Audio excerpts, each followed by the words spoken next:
ETV YouTube ఛానల్స్లో మీ వ్యాపార ప్రకటనల కోసం ఈ నంబర్కి కాల్ చేయండి. మన కోసం మనతో కొట్లాడే నిజమైన ప్రేమ చూపించే ఒకే ఒక వ్యక్తి అమ్మ. మౌన పోరాటం మౌన పోరాటం. అంత ముఖ్యమైన వ్యక్తి అంటే ఎవరో కాదు, మన సువర్ణ దగ్గరికే తీసుకెళ్లాను.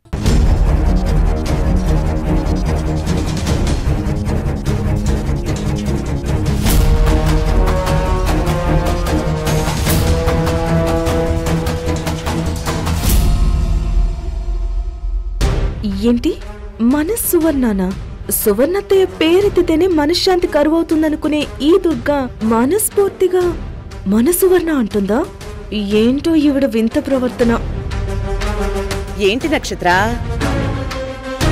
షాక్ కొట్టినట్టు అలా ఫ్రీజ్ అయిపోయావు?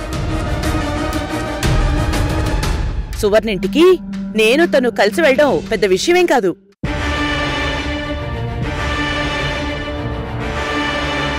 సువర్ణకి మాకు మధ్య ఉన్న విభేదాల గురించి కావచ్చు, ద్వారక కేసు గురించి కావచ్చు, వెళ్ళి రావడంలో తప్పే ఉంది. తప్పేమీ లేదు, కానీ మురారికి నచ్చదు కదా. జరిగిందేంటో తెలిస్తే మురారికి నచ్చకపోవడం కాదు, చాలా మంచి పని చేశావని నన్ను మీ మావయ్య గారిని మెచ్చుకుంటాడు.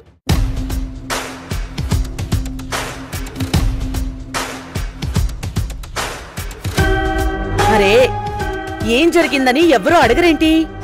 ఏం జరిగిందత్తయ్యా? చెప్తానం.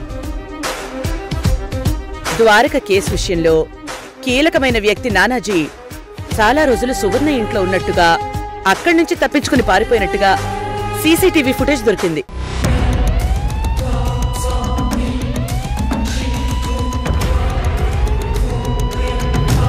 అమ్మా, ఇది మెచ్చుకునే విషయం ఏంటమ్మా? మన మీద కోపంతో, ప్రతీకారంతో చివరికి ఇలా కూడా నానాజీతో చేతులు కలిపిందా? నా ద్వారకని ఇలాంటి కేసుల్లో ఇరికించడం వెనుక ఆవిడ హస్తం ఉందా?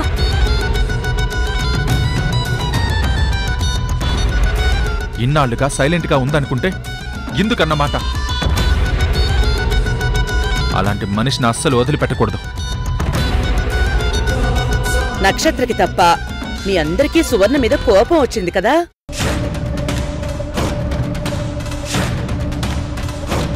ఆవేశం వచ్చింది కదా?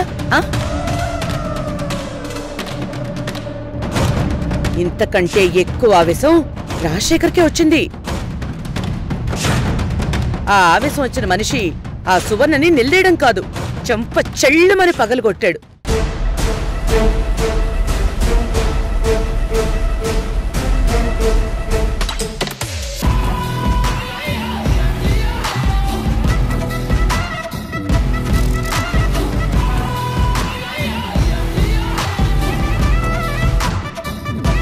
చాలా మంచి పని చేశారమ్మా నాన్న.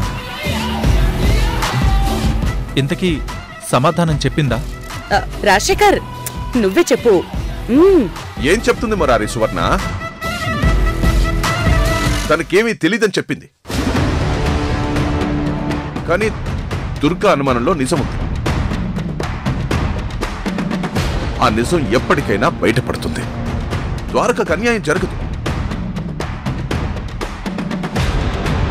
నిజంగా? అయ్యో అయ్యో అయ్యో, మురారి, మీ నాన్నని చూస్తున్నావా? ఒకప్పుడు రాజశేఖర్ ఒక స్మగ్లర్, ఒక మోసగాడు, మానవ విలువలు పాటించని ఒక సంఘ విద్రోహి.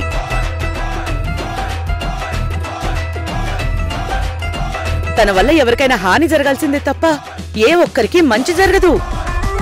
అలాంటి మనిషిలో మార్పు వచ్చింది. మంచి కోసం, న్యాయం కోసం ఇలా నిలబడ్డాడు.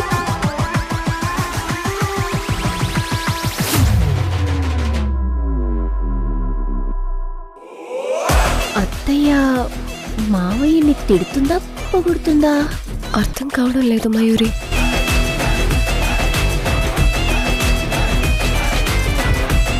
నాన్న మారాడమ్మా, మానవత్వ భావంతో క్షమించి మన ఇంట్లో ఉండనిద్దామమ్మా అని నువ్వు ఆ రోజు నన్ను బతిమాలుకుంటే నేను నీకోసం ఒప్పుకున్నాను. కానీ ఇలా పూర్తిగా మారతాడనుకోలేదు. నాకిప్పుడు పూర్తి నమ్మకం వచ్చింది.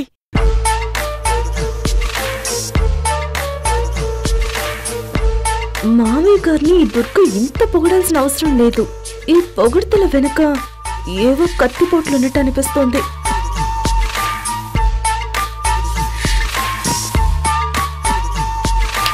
నక్షత్ర, ఏం ఆలోచిస్తున్నావు? మీ మావయ్య గారిలో ఇంత మార్పు రావడం, ద్వారక గురించి ఇంతలా టెన్షన్ పడ్డం చూస్తుంటే పొగడాలని నీకు అనిపించట్లేదా?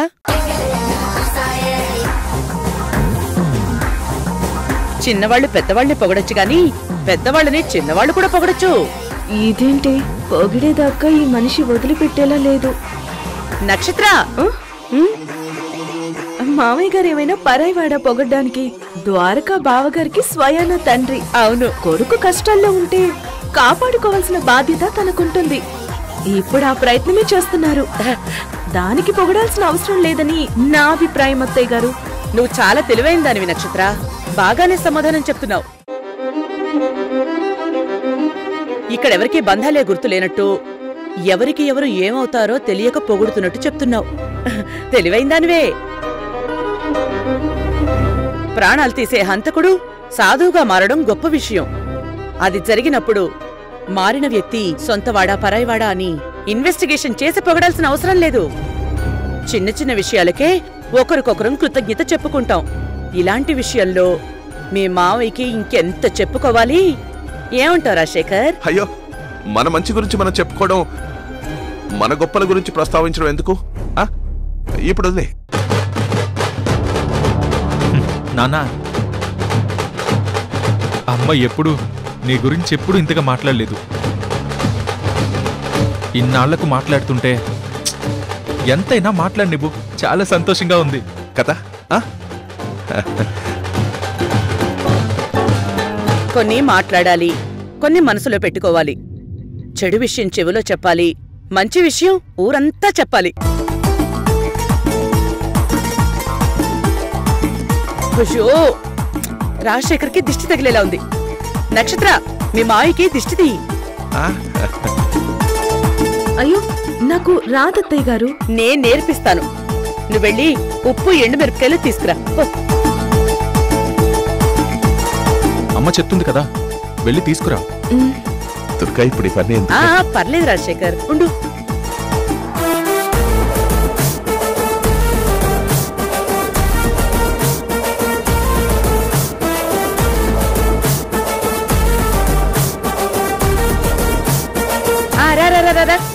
రా, ఇలా నిలబడు.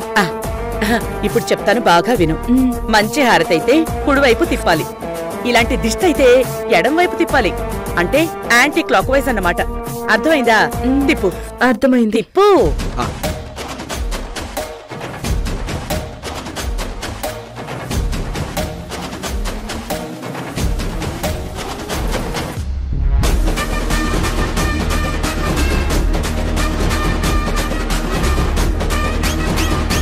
సడన్ గా అత్తయ్యలో ఎంత మార్పు ఏంటప్పా?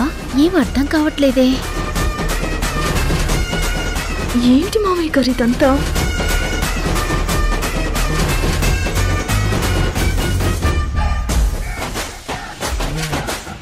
నక్షత్ర, అందరి దిష్టి పోవాలంతి. అందరి దిష్టి పోవాలి.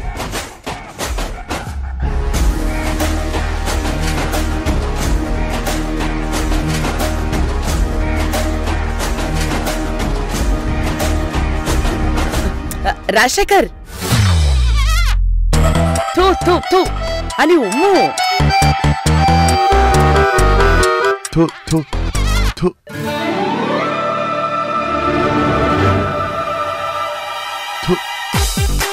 నక్షత్ర, వెళ్ళి బయట పారేసిరా. అలాగే. Excuse me. హలో చారీ, ఏంటి నువ్వు చెప్తుంది నిజమా? నానాజీ విషయమా? నేను ఇప్పుడే బయలుదేరుస్తున్నాను.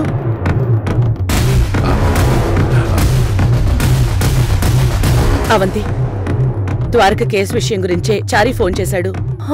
ఏమైనా వివరాలు తెలిసాయి అత్తయ్య? కలిసాకే తెలుస్తాయి అవంతి. నువ్వేం టెన్షన్ పడకు. నేను ఇప్పుడే వెళ్ళి కనుక్కుంటాను. అమ్మా నేను కూడా వస్తాను.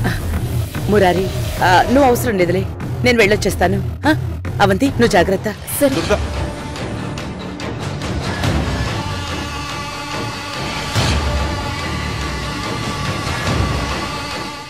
మామయ్య గారు, దిష్టి తీయడం అయిపోయింది, మీరు లోపలికి వెళ్ళండి. అలాగేనమ్మా.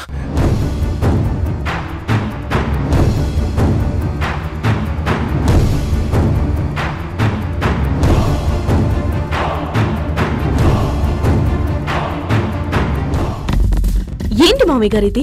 ఆ దుర్గ ఏం చెప్తుందో అంత నిజమేనా? అంత నిజమేనమ్మా. ఆ నానాజీ విషయంలో నేనే సువర్ణ మీద చేయి చేసుకోవాల్సి వచ్చింది. ఉన్నట్టుండి ఆ దుర్గలో ఇంత వింత మార్పేంటి? కోర్టు విచారణ దగ్గర పడుతుంటే టెన్షన్ తో పిచ్చిదాల్లో కనిపించాల్సింది పోయి మనల్ని ఇలా పిచ్చి వాళ్ళు చేస్తుందేంటి? అదేంటో నాకు కూడా అర్థం కావట్లేదు. ఇప్పుడు ఫోన్ రావటం, వెంటనే దుర్గ బయలుదేరి వెళ్ళటం, ఇది కూడా మనకేదో ప్రమాదం జరిగేలా అనిపిస్తోంది. అనుమానం రాకుండా దుర్గని ఫాలో అయ్యి ఎక్కడికి వెళ్తుందో ఏం చేస్తుందో తెలుసుకోవాలి. ముందు ఆ విషయం ముఖ్యం. వెళ్ళండి మామయ్య గారు, జాగ్రత్త.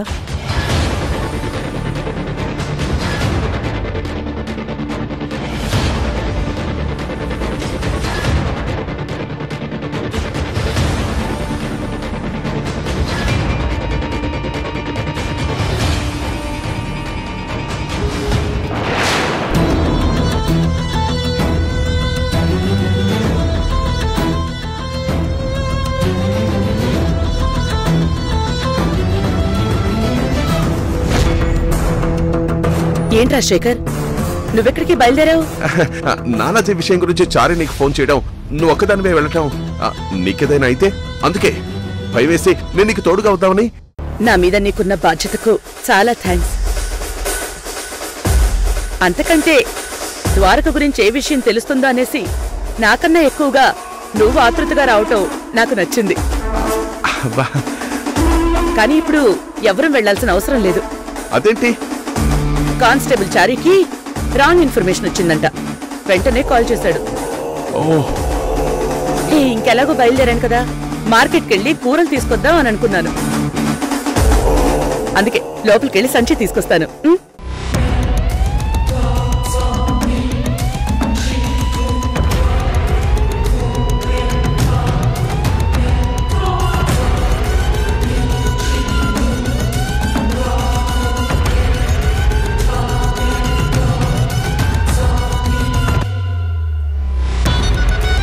రాజశేఖర్, మార్కెట్కి వెళ్ళొస్తాను. రాజశేఖర్, నువ్వుండగా నేను మార్కెట్కి వెళ్ళడం ఎందుకు? నువ్వు వెళ్ళొస్తావా? నేనా? సరే, నేను వెళ్ళొస్తాను.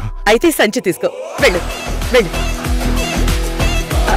రాజశేఖర్, ఏం కొనుక్కురావాలో చెప్పలేదు కదూ?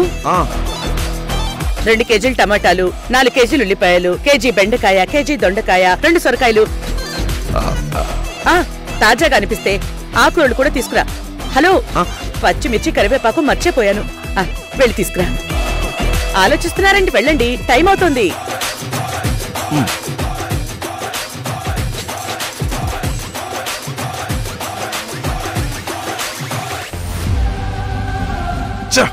ఇదేంటి దుర్గ ఇలా ప్రవర్తిస్తోంది? దీన్ని ఏమంటారు? పూర్తిగా మారిపోయానని నమ్ముతుందా? అందుకే ఇలా మాట్లాడుతుందా? లేక ఇంకేదైనా ప్రాబ్లమా?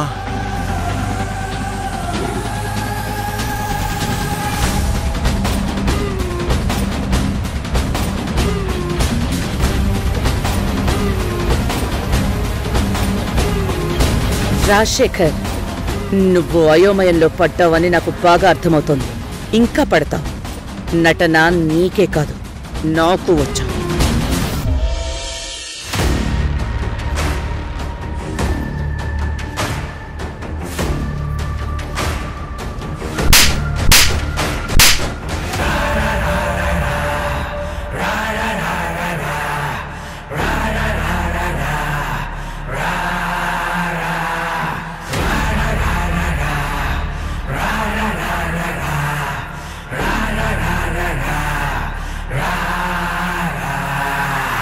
ఏంటి చెల్లాయ్, నేను విన్నది నిజమా?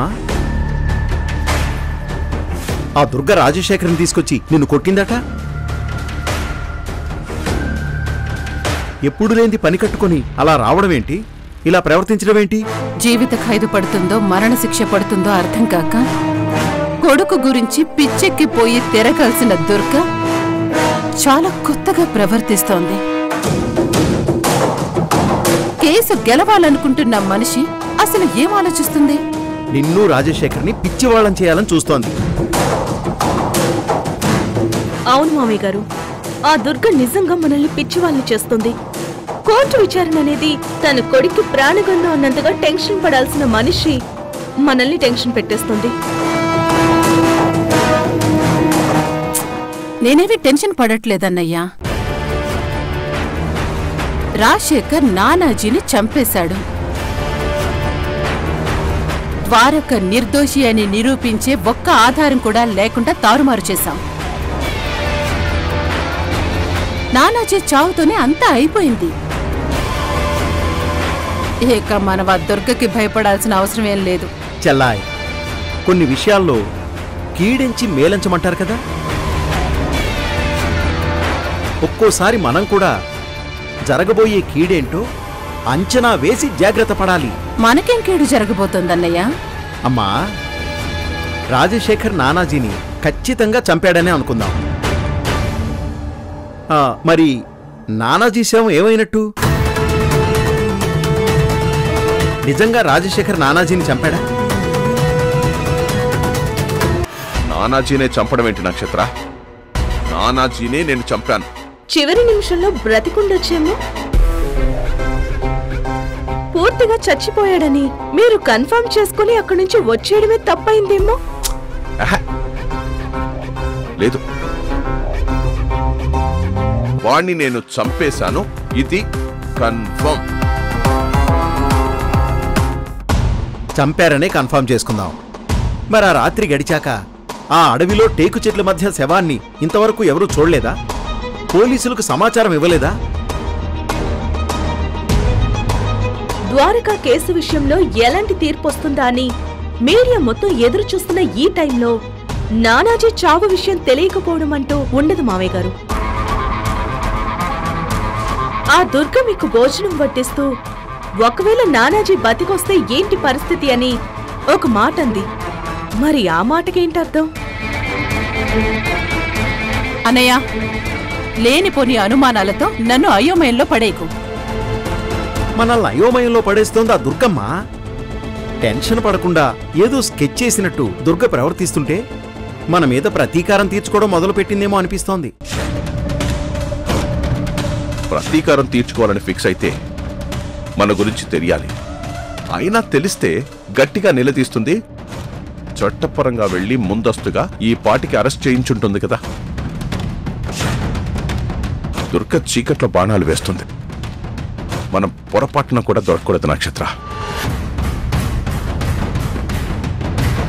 దొరకకూడదని మనం అనుకుంటున్నాం గాని మనం ఆల్రెడీ డేంజర్ జోనర్లో పడిపోయాం సువర్ణ. ఆ దుర్గని తక్కువ అంచనా వేయకూడదని ముందు నుంచి నేను చెప్తూనే ఉన్నాను. ఇప్పుడు మనందరికీ పిచ్చెక్కిస్తోంది. రేపు కోర్టులో ఏం జరుగుతుందో ఏంటో.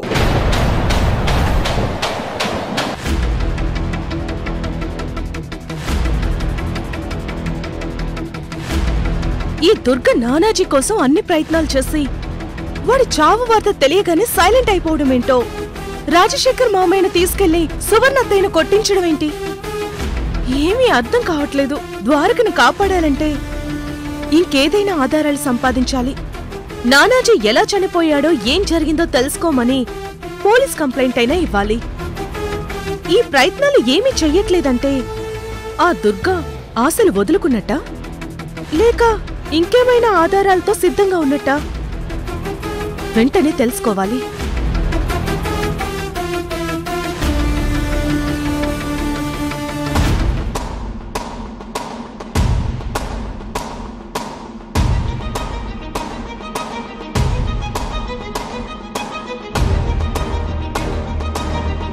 నక్షత్ర, మురారి, ఏంటి నక్షత్ర ఆలోచిస్తున్నావు?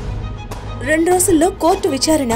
ద్వారకా బావ నిర్దోషిగా బయటపడతాడా మన దురదృష్టం కొద్దీ శిక్ష పడుతుందేనని చాలా టెన్షన్ గా ఉంది. రాత్రి నాకు అసలు నిద్ర కూడా పట్టలేదు. నాకు కూడా టెన్షన్ ఉంది నక్షత్ర, కానీ అమ్మ మీద నమ్మకం ఉంది. ఇక చాలా ఆపు మురారి. నమ్మకం నమ్మకం అంటూ నువ్వైతే ప్రశాంతంగా ఉన్నావు, కానీ ఇంట్లో అవంతక్క గాని మావయ్య గారు కాని నేను కాని ఏ ఒక్కరూ ప్రశాంతంగా లేము. దుర్గత్తయ్య ఏం చేయబోతున్నారో, ద్వారకాబావుని ఎలా నిర్దోషిగా నిరూపించబోతున్నారో మనందరికీ తెలిస్తే కాస్త ప్రశాంతంగా ఉంటాం కదా.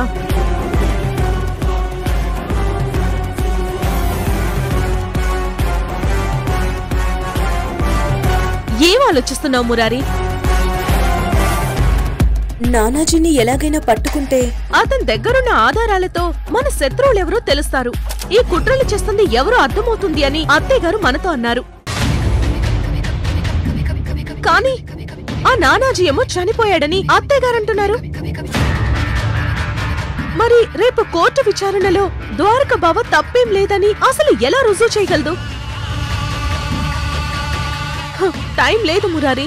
తన మనసులో ఏముందో తెలిస్తే మనకు తోచింది కూడా ఏదైనా చెప్పొచ్చు. ఈ గండ నుంచి బయటపడొచ్చు. వెళ్ళు మురారి, వెళ్ళడుగు.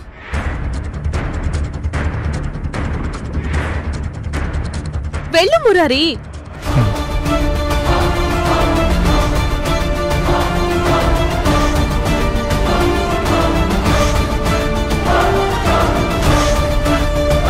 ద్వారక క్షేమంగా బయటికి రావడం కోసం ఇంట్లో ఒక పూజ జరిపించబోతున్నాను. అది కూడా రాజశేఖర్ చేతుల మీదుగా. పూజ రాజశేఖర్తో చేయించడం మంచిదే. దానికి నేనెందుకు రావడం? నా తర్వాత రాజశేఖర్ సహధర్మచారినివి నువ్వే కదా. నువ్వే పూజలో కూర్చోవలసి వస్తే కూర్చోవాలి కదా.